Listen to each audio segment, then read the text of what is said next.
दिवस की हार्दिक शुभकामनाएं। सबसे पहले यहाँ पर उपस्थित सभी माताओं को मेरी ओर से सादर प्रणाम और शुभकामनाएं। मैंने अपनी माँ के लिए एक पोयम लिखी है, कविता लिखी, कुछ लाइनें लिखी हैं कविता के माध्यम से, जो इस प्रकार हैं। कहते हैं जिंदगी दो बार नहीं मिलती, जिंदगी दो बार नहीं मिलती, जब तक सांस है खुलकर जियो अपने लिए। परंतु ये बात मेरी माँ को समझ नहीं आई, परंतु ये बात मेरी माँ को समझ नहीं आई। मेरे कुछ सवालों का जवाब वो कभी नहीं दे पाई। मैं पूछता रह गया, माँ मेरे बाद तूने भगवान से अपने लिए कब कुछ मांगा था? मैं पूछता रह गया, माँ मेरे बाद तूने भगवान से कब कुछ मांगा था?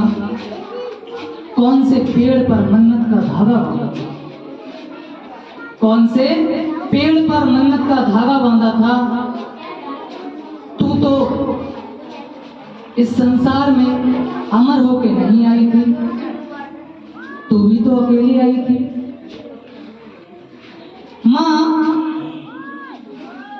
सब कुछ जीने के लिए एक बार अपने लिए कुछ तो रख लेती, सब कुछ मेरे लिए सहन किया, कुछ अपने लिए तो रख लेती। इसीलिए कहते हैं कि माँ से मिलना तो ऐसे मिलना जैसे तुम उसके कर्जदार हो, ऐसे मिलना। लाखों कमा लो, अरबों कमा लो, परंतु आपकी नजर उतार के जो सिक्के उसने गंगा मैया में फेंक दिए थे ना, वो उसको कभी लौटा नहीं पाओगे। इसी के माध्यम से मैं कहना चाहूंगा,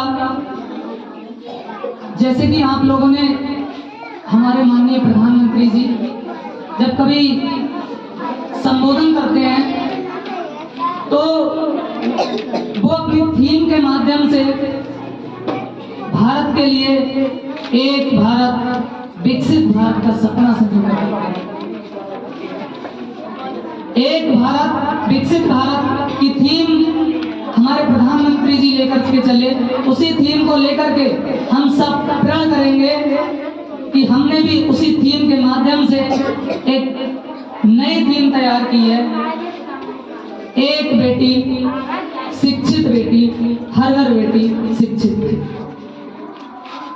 क्योंकि इसका तात्पर्य ये है कि जब बेटी कल को माँ बनेगी ना, तो वो ना केवल अपनी फैमिली और अपने बच्चों को एक अच्छा योगदान देगी, बल्कि अपने देश के हित में भी एक बहुत बड़ा योगदान देगी। इसीलिए मैं यहाँ पर उपस्थित सभी माताओं से कहना चाहूंगा, कलम की ताकत दुनिया से बढ़कर सबसे बड़ी ताकत है। एक रोटी कम खाओ पर बेटियों को जरूर पढ़ाओ। 4 लाइनों के माध्यम से अपनी बात को समाप्त करूंगा।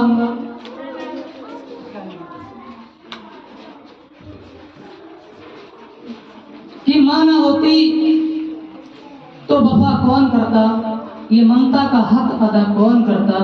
हे ईश्वर, हर एक की मां को सलामत रखना, वरना हमारी सलामत की दुआ कौन करता।